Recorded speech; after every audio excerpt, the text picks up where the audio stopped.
If you can't put down the pipe, don't worry. Canada has the final solution. How's everybody doing? My name is Anthony Brian Logan, and today we got to talk about Canada's ridiculous law that has been updated. This particular law applied to those who were terminally in pain, may have had cancer, or severely mentally ill. They would assist you in your efforts to go ahead and pass away. Now, to be a little bit more blunt and frank, they will delete you.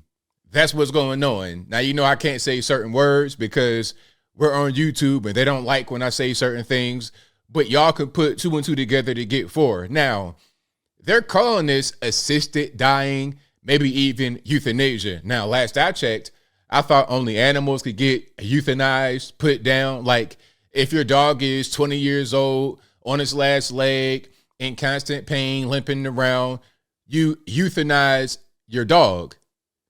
But humans are now put into the same category.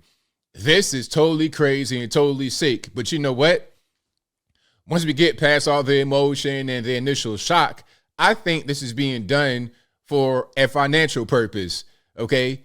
Don't they have universal health care in Canada? Now, wouldn't a person who is addicted to drugs and can't get off, wouldn't they be a burden to the healthcare system? So rather than that particular person or persons being a consistent burden to the healthcare system, they'll just delete them and be done with it. That's what it seems like to me. Now, before I go any further into it, let's check out an article. This is on Vice News. You see the headline: Canada will legalize medically assisted dying for people addicted to drugs. I'm not making this up. I will link to the article in the box. I will link to more news sources in the box so you can see that I'm not just talking for the sake of talking. And let's look at the headline, or the subhead, pardon me. Some drug user activists have likened the move to eugenics and say Canada should be funding more harm reduction. Now, that is a really complicated subhead. It's not complicated as far as the message, but it's complicated as far as the wording to confuse you. So when they say, I got to break it down. When they say drug user activists, that is most likely talking about people that use drugs. I'm talking about cocaine, heroin, whatever they want to do. And also those who advocate for drug addicts. And then harm reduction, what that means is giving out free needles, basically enabling the drug addiction, which I don't think is a good thing. I think we should fight harder to get drugs out of society. And I'm not talking about just the drugs you see on the street, the weed, cocaine, ABL. Weed's not like cocaine. Let's stay focused. But other drugs that come from Big Pharma are also a problem. Fentanyl is a creation of Big Pharma. A lot of the drug addiction is driven by Big Pharma. You got to regulate that and the street stuff, but definitely Big Pharma first, because that will reduce the abuse of street drugs, in my humble opinion. But let's keep on going and see what's happening in the article. So Canada will legalize medically assisted dying for people who are addicted to drugs next spring. And the move some drug users call, and activists are calling eugenics. The country's medical assistance and dying MAID, is that what they're going to call it? That's crazy. Which first came into effect in 2016, will be expanded next March to give access to people whose sole medical condition is mental illness, which can include substance use disorders. Now, let's pause right there. As I said, this is an update to the pre-existing law. So they can already delete you legally if you request it, I suppose. They can already do that for other things. You're terminally ill, you're in constant pain or whatever. But now they say, okay, not just cancer patients, people like that.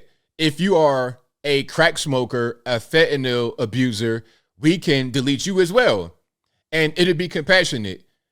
But like I said, in reality, I think it's a way to lessen the burden of these people on universal health care. You have terminal cancer. Well, rather than being on the hook for your cancer treatments, your chemotherapy or whatever, rather than placing you in hospice, rather than spending all that money on you that way, we'll just go ahead and delete you. And we'll say that it's something that is beneficial.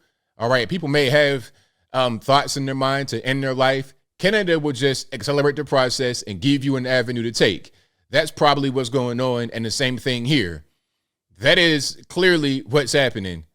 But let's keep on going.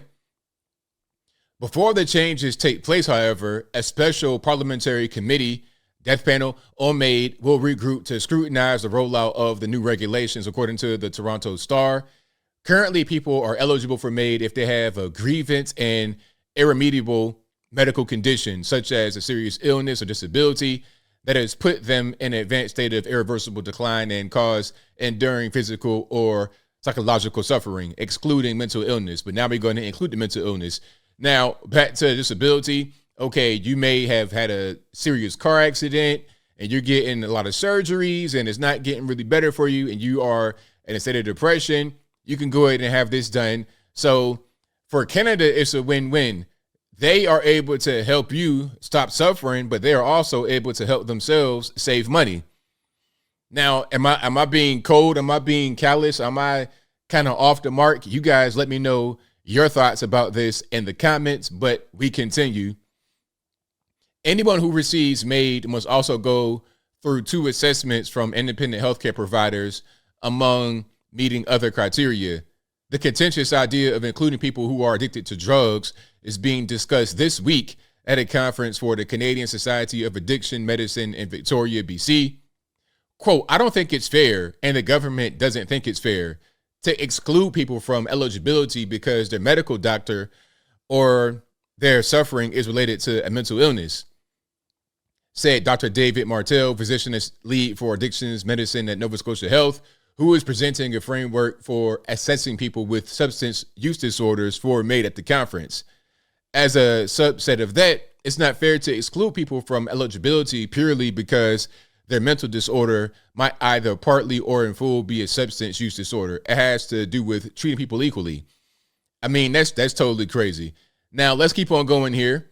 However, some drug users and harm reduction advocates told Vice News they're upset the idea of drug users being given access to MAID is even being discussed, as they feel other public health measures, including better access to overdose prevention sites, opioid agonist medications like methadone, a regulated drug supply, housing, employment. I mean, come on. Like, people that like to smoke crack all day, they're not really trying to get jobs for real. Okay, and a lot of these guys already got jobs if they are able to work.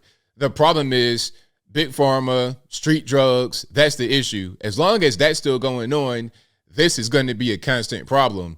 I see this as Canada attempting to find some kind of quote unquote compassionate, at least in the eyes of the public, way to delete you if you are a burden on the healthcare system. It's really just that simple. Remember the whole thing. I'm going to come back. I'm going to just leave this article in the box. I'm going to come back so you can see me clearly. Remember when the idea of universal healthcare was discussed in America and the idea of death panels was floated about? Oh, there's going to be death panels. They're going to pick and choose who gets treatment and who doesn't. People say, oh, that's a conspiracy theory. That's tinfoil hat nonsense. Well, what is this? What is that? If you are seriously ill, you are end of life, terminally ill, bad disability, car accident, you got mangled up, paraplegic, constant pain, you are an habitual crack smoker, fentanyl abuser, you overdose every 2 weeks. Okay, well, look, we can go ahead and just put you on this list to get deleted by the state. So then your expenditures won't be a burden on the system. If you are not hooked on drugs and you need some kind of surgery, we'll put you on the waiting list. You see, like, this is how the whole thing goes. And as I close, I'm going to add one last point. Remember, C-19, that revealed a lot in America and all over the world. Remember, they were trying to say, if you are unvaxxed, you don't deserve a hospital bed because it's your fault that the disease spread. Remember that? I mean, what is that? That sounds like a death panel to me, but I think I'll leave that right there for now. And what say you? What's your take on the MAID law? If you have some kind of serious issue, mental health, physical problems, terminally ill, you can get deleted by the state. They'll call it assisted dying, euthanasia, any kind of word to make it appear like or look like a thing that it's not really. I see what it is. What do you guys think? Whatever your thoughts are, let me know in the comments below. You guys know where I'm at. This is really sick, but this is the ultimate stage you get to in a system where everybody has the quote unquote right to healthcare. That's what goes on. People on the outside may see, oh, it's free, everybody has it. But what goes on in a system like this for real? What is the actual truth behind universal healthcare? I think we see what ends up happening. But whatever your thoughts are, please let me know in the comments below. And that's all I got to say for this video. If you like what you heard, please comment, rate, share, and subscribe. Peace.